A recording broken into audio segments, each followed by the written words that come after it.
Anton Krieger here. This episode of All Things Green is brought to you by NextGen Clean Energy Solutions, your sustainability easy button from concept to completion.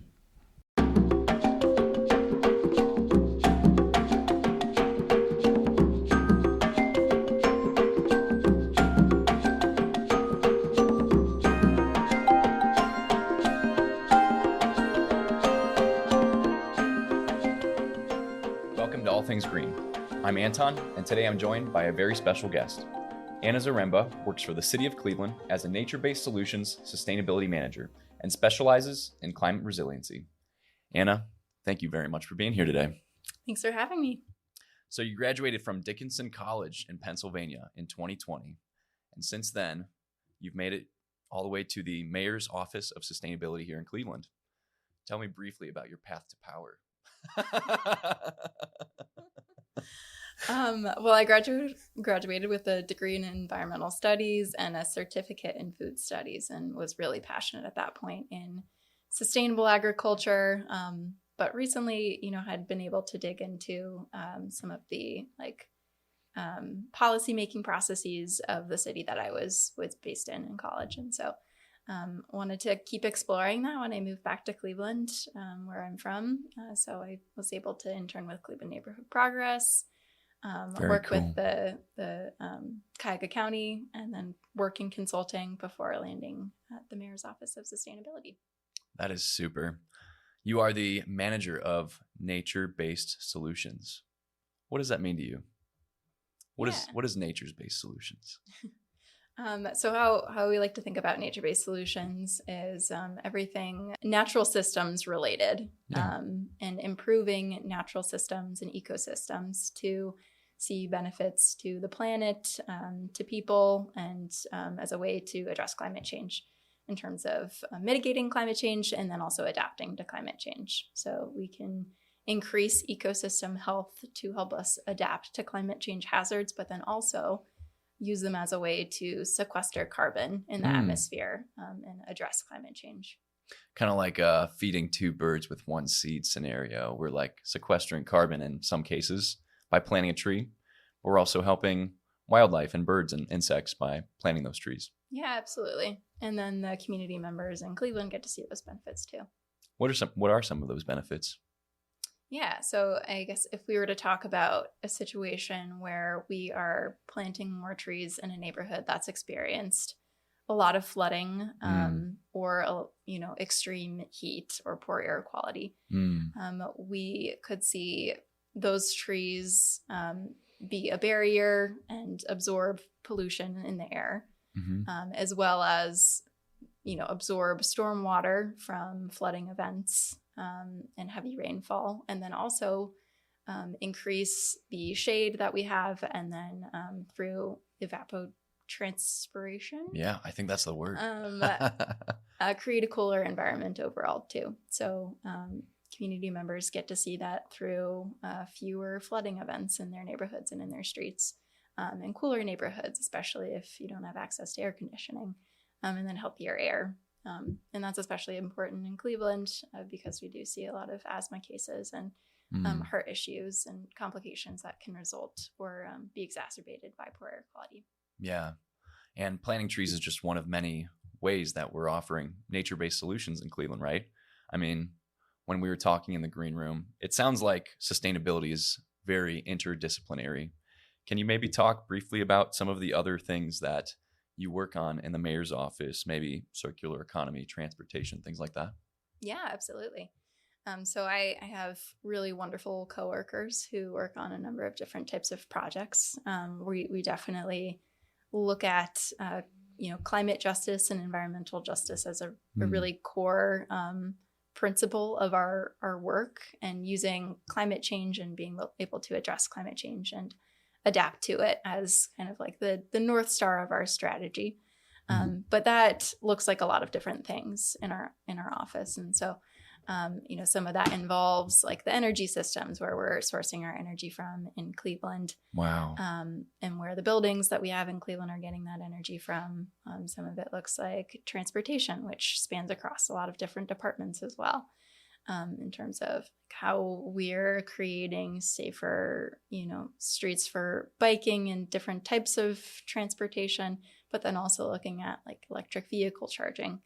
And then, broadly the circular economy principles that a coworker is working on touch all of those different things in terms of creating an economy that, is built to create less waste overall and be less linear like our current economy is, where we're taking resources, we're making things, and then we're wasting them, ultimately not, fully valuing the resources that we have. And so that touches on all of the work that we do in terms of creating an economic system that is better for the planet and better for people as well. And then under nature-based solutions, that looks like a lot of things too in terms of supporting Cleveland's tree canopy and increasing the tree canopy, as well as supporting our soil health, addressing, climate hazards through creating more green spaces with better quality and more vegetation that can be more absorbent and offer those benefits to the people that live in Cleveland. Yeah, that's beautiful. Tell me about the impact that climate change has on Cleveland. On the show, we've talked in the past about severe droughts in some countries. We talk about even hurricanes in the Louisiana, Texas, Florida areas. But how does Cleveland, Ohio see the impacts of climate change? Yeah, and it's definitely, it looks a little bit different in Cleveland than if we were to look at the Southwest or fires that are happening along the, coast in the West. But we're certainly feeling the impacts of climate change here too in Cleveland, even though it is in the Midwest and it is a Great Lakes city. One thing that we've recently done to kind of dig into what those impacts look, over the past couple years is creating a climate risk and vulnerability assessment, where we've dug into data that's available and then also talked to stakeholders and community members to see what they're actually feeling and what their priorities are. And so some of the top things that kind of came out of that are looking at poor air quality days. So we're seeing the impacts from wildfires that aren't even in Cleveland. Right. So, places from all across the country and out of the country, like Canada, impacting Cleveland through wildfire smoke, and then also increasing ozone that really loves these high heat days, resulting in air quality that is getting worse and worse. I know that we saw a really clear example of that last summer in June, where we had one of the worst air quality days on record. That was really visible, really hazy out. But then we're also seeing, extreme heat days, more extreme heat waves. So having high heat days for a longer period of time that are really hard for people to adjust to and hard to plan for. Yeah. And then also looking at these extreme precipitation events where we're having more rainfall, fall during storms than normal, than are harder to prepare for. So they're, more likely to cause flooding, more likely to cause damage, and having those flooding events can definitely impact how people are traveling, can impact our water quality as well. And then eventually, one concern with that is leading to unhealthier environments for people if we're looking at the possibility of mold growth in homes. So those are just a couple of ways that Cleveland is seeing the impacts of climate change. Definitely also want to consider Lake Erie. We had one of the lowest lake ice quantities this past winter that we've had in a long time. So I definitely noticed that. I mean, I think my dad talks about being able to drive across the lake at some point, when he was younger, like Marblehead to Kelly's Island or something, do some ice fishing, right? Yeah. But we weren't able to do that this past winter. Yeah, and it can be appealing having warmer weather in Cleveland, especially if we're used to really brutal winters. But that lake ice is really important for keeping the habitats in Lake Erie healthy, and then also making sure to keep everything else regulated too. So we're seeing in Cleveland, we're seeing warmer, wetter, and wilder weather events. Wow. So when you go into the community and talk to residents, you ask them about their priorities or what they're experiencing as a result of these, the climate change. What's the methodology? How do you go into a community, or is that something that the office is working on right now? That's something that the Mayor's Office of Sustainability has done for a long time.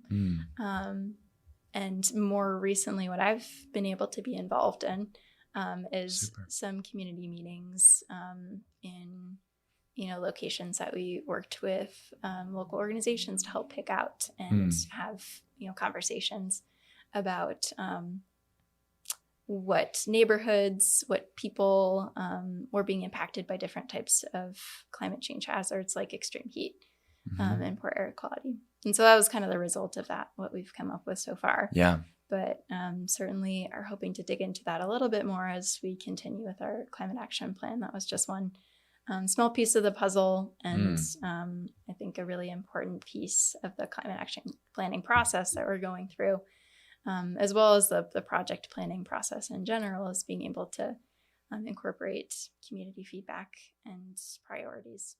That's really cool. So the climate action plan, that sounds like a heavy lift. I mean, we're talking about giving a city direction of how to move forward for the next however many years to make sure that climate change isn't going to destroy our infrastructure and keep our people safe.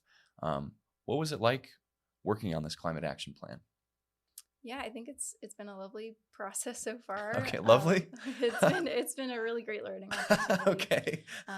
My coworker, our decarbonization strategist, Tim Kovac, is really the mastermind behind all of that, and so he is leading the charge with the climate action planning process. But it's been really exciting to be involved to really dig into how climate change is impacting Cleveland and might impact Cleveland in the future. And then to look at that through a nature-based solutions lens and be able to speak with many different stakeholders so far to see what their thoughts are in terms of what priorities should be in the future for that. So that'll, be an ongoing process until the fall. We're really focusing on digging into that during the summer. That sounds awesome. Tell me a little bit about the partnerships with these organizations that maybe you've worked with to create the climate action plan, or maybe there's an ongoing relationship and discovery for some of these climate issues. Yeah, certainly my office couldn't do that alone, especially for the entirety of the Cleveland community. Yeah. So relying on the partnerships that we have is incredibly important. That my office has worked on, some planning with NOACA, the Northeast Ohio Area-Wide Coordinating Agency. It's a mouthful. And we'll continue to do that with the different phases of the grant funding that we've gotten for this climate action plan, to make sure that they all overlap, all the different local climate action planning efforts region-wide, and then also looking at the city of Cleveland. But an important part of being able to form the climate action plan has been working with different stakeholders from internal departments with the city, and then, other outside stakeholders too, including utilities, businesses, community organizations that prioritize environmental justice. So casting a wide net to make sure that we'll have a more effective plan overall. I love that because, a city doesn't necessarily do every single thing in the day-to-day, right?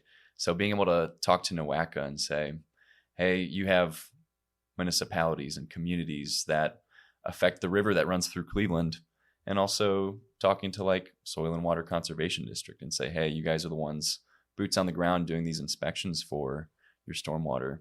And then having your office kind of lead the charge, setting up the plan and wrangling cats, maybe in some cases, bringing all these organizations together to make it all work. I think that's a really cool job that you have. Yeah, it's been really, really valuable with the nature-based solutions working group that we've been or that I've been working with different stakeholders who are involved in the nature-based solutions world or who are interested in providing some input there. That has been rewarding to hear about their thoughts on what should be a priority with the climate action plan. And I'm excited to keep that going with the rest of the Cleveland communities. Yeah. I wanted to talk a little bit about something that we talked about in the green room, the USDA composting grant. Anna, what is the city of Cleveland doing with a composting grant? Why does Cleveland need compost? Yeah, so I'm super excited about that.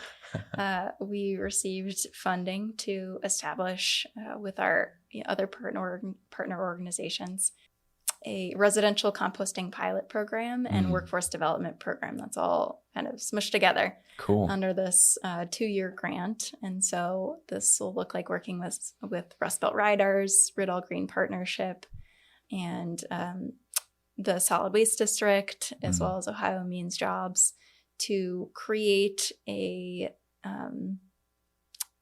residential composting pilot program and expand Rust Belt Riders operations so that more communities have access to compost drop-off locations, as well as including scholarships for people who are SNAP eligible and may not be able to afford the fee that it would take to be a member to this program. And then also creating a workforce development opportunity there too, to try and grow the workforce around composting and really scale those operations.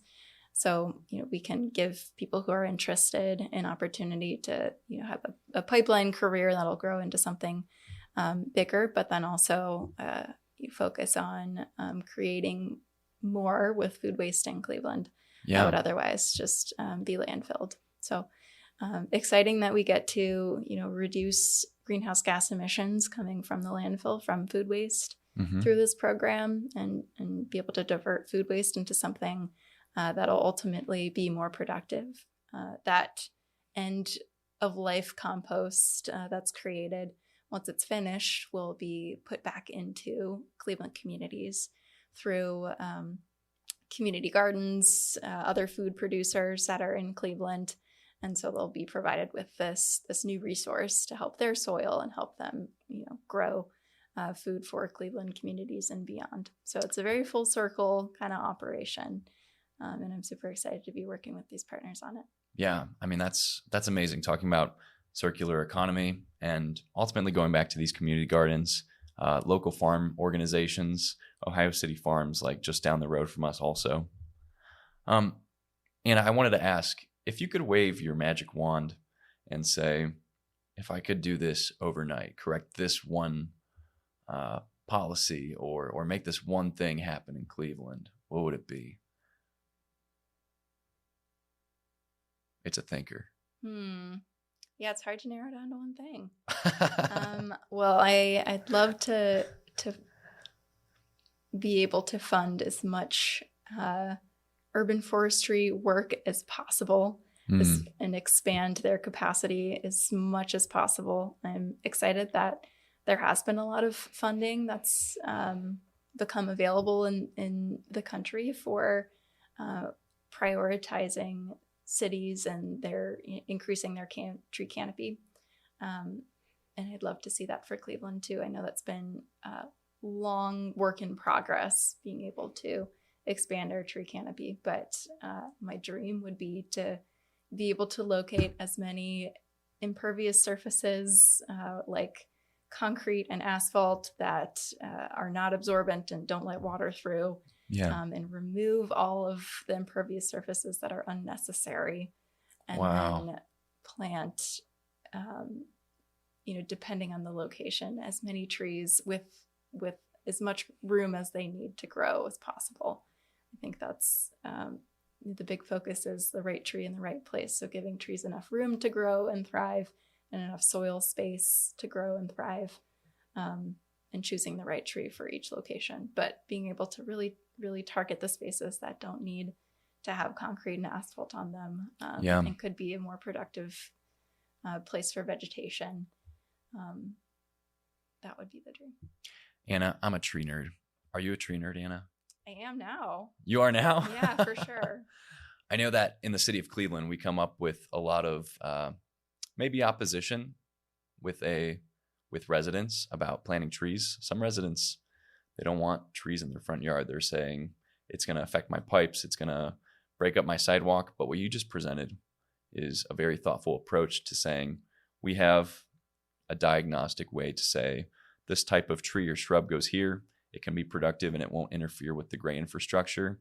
In fact, it can maybe even help out and act as infrastructure, right? Providing shade, providing cooling, things like that. Do you have any trees in particular that you would maybe tell a resident that they can plant in their tree lawn, or is there a program for that in Cleveland? Like a specific species or? Perhaps a specific species, yeah. Gotcha. I don't know if I could come up with one specific species off the top of my head, because I know really prioritize diversity in tree planting too, because if you have one street with, and I think of in the public right of way, since I'm with the city, but if we are looking at like one street that has only one type of tree that's planted, if there's a disease or if they're susceptible to some type of I guess like fungus or pest or something. Yeah, some pest, they could all just go at once, and then you're left without an amazing resource. So I think the species diversity is a really huge part of that. But then also going back to what you said, trees are infrastructure. They're a valuable piece of infrastructure for communities. And I think that if people are concerned about having a tree create damage to their property, that's certainly a valid one. But definitely one that, in the bigger picture, ideally, we would have trees for everyone who would like them, and then be able to use our space that is underutilized a little bit better. Well, Anna, I wanted to wrap up, and as a fellow young person in the sustainability sphere, how would you tell another young person that there's hope? We're met with a lot of like doom and gloom when it comes to the climate science, the climate change, and things like that. How would you tell a young person, there's hope, there's a way forward? Do you have any advice that you would give a young person that's maybe in a rut of negativity? Yeah, I mean, I think it's important to have a community of people who are also working towards shared goals, even if you are very different or working in different spaces. I think you don't need to have like sustainability in your title in order to have a sustainability related job or one that you could work towards addressing climate change with. There are a lot of positions out there that are equally as relevant, whether they're like providing social support for people or working in finance. I think there's quite a bit of overlap. Any job could really be a sustainability, climate focused job. But definitely finding a community of people. And I'm inspired every single day working with community partners and other people throughout the city who are also really passionate about addressing climate change and making sure that we can bring benefits to the people who live and work in Cleveland through those solutions, climate solutions that we're trying to work towards. Yeah, that's beautiful. I really like the way that you worded that. Anna, we are running short on time. I wanted to give you the opportunity to plug anybody you'd like to plug here on the podcast. Mom, Dad, anybody who you want. Yeah, I definitely want to thank my director, Sarah, and assistant director, Anton, and the rest of my coworkers, as well as all the really phenomenal partners that we've been able to work with through our climate action planning process and with other projects. Super. Anna, thank you so much for talking all things green with me. I'm going to let our viewers know how they can stay in touch with us. If you'd like to stay connected with the show, be sure to follow us on TikTok at ATG Show. And if you'd like to rewatch full episodes, check out our YouTube channel, All Things Green Show. You can find all of our sources from today's episode in our show notes. All Things Green will be back soon. Thank you so much for being a part of the global sustainability movement.